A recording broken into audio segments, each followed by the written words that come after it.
L'hypertension pulmonaire thromboembolique chronique, c'est une forme d'hypertension pulmonaire qui est causée par la persistance de caillots au niveau des petites artères pulmonaires ou des grosses artères pulmonaires et qui va aboutir donc à une élévation chronique de la pression artérielle pulmonaire moyenne. L'hypertension pulmonaire thromboembolique chronique, c'est une forme relativement fréquente d'hypertension pulmonaire précapillaire. En effet, on considère qu'environ 2 à 3% des patients qui souffrent d'embolie pulmonaire aiguë vont garder des obstructions artérielles pulmonaires après une embolie pulmonaire. Et donc tout ça aboutit à quelques centaines de nouveaux cas par an d'hypertension pulmonaire thromboembolique chronique. Quand on regarde la globalité, on a environ 20 à 50 hypertendus pulmonaires thromboemboliques chroniques par million d'habitants en France. L'hypertension pulmonaire thromboembolique chronique peut être diagnostiquée après une embolie pulmonaire aiguë ou dans le cadre d'un bilan d'hypertension pulmonaire. Le risque d'hypertension pulmonaire thromboembolique chronique semble plus élevé en cas d'embolie pulmonaire récidivante, idiopathique et lorsque le degré d'obstruction vasculaire pulmonaire initiale est important. Les autres facteurs de risque décrits sont les splénectomies, les ostéomyélites, les syndromes des antiphospholipides et les patients porteurs de dispositifs médicaux permanents, tels que le pacemaker, la chambre implantable ou une dérivation ventriculo-atriale. Les symptômes de l'hypertension pulmonaire thromboembolique chronique ne sont pas spécifiques. La dyspnée d'effort persistante après une embolie pulmonaire est le premier et principal symptôme. D'autres symptômes peuvent être associés, tels que l'asthénie, les douleurs thoraciques ou des signes d'insuffisance cardiaque droite. Compte tenu de l'absence de spécificité de ces symptômes, la maladie peut être diagnostiquée tardivement, d'autant plus si l'embolie pulmonaire sous-jacente est passée inaperçue.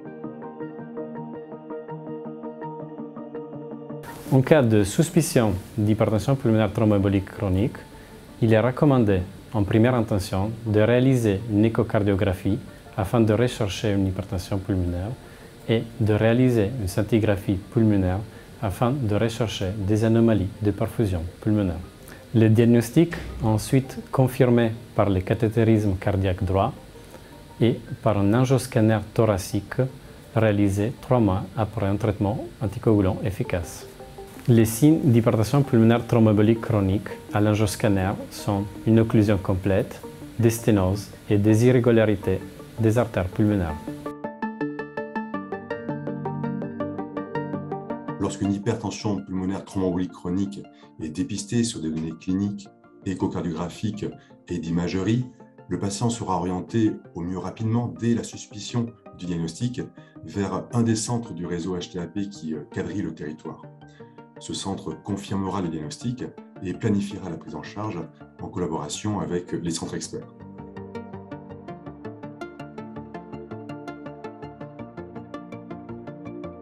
Le choix du traitement dépend de la localisation des caillots fibreux au sein des artères pulmonaires.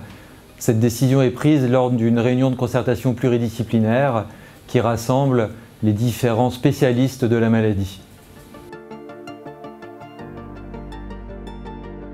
L'endartérectomie pulmonaire est une intervention chirurgicale qui se fait sous circulation extracorporelle avec une hypothermie profonde pour pouvoir faire un arrêt circulatoire dans des conditions optimales pour préserver le parenchyme cérébral et les organes intra-abdominaux. Cette opération consiste à désobstruer les artères pulmonaires qui sont bouchées par un reliquat fibreux des embolies pulmonaires qu'ont pu faire ces patients. Cette opération doit se faire de façon extrêmement minutieuse en passant dans la paroi de l'artère pulmonaire.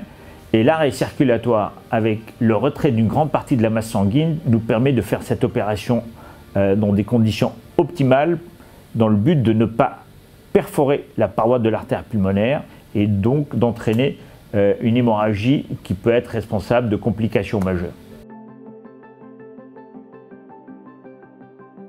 L'angioplastie pulmonaire est un traitement de désobstruction des vaisseaux pulmonaires qui se réalise sous anesthésie locale au bloc opératoire. Ce n'est pas un examen douloureux.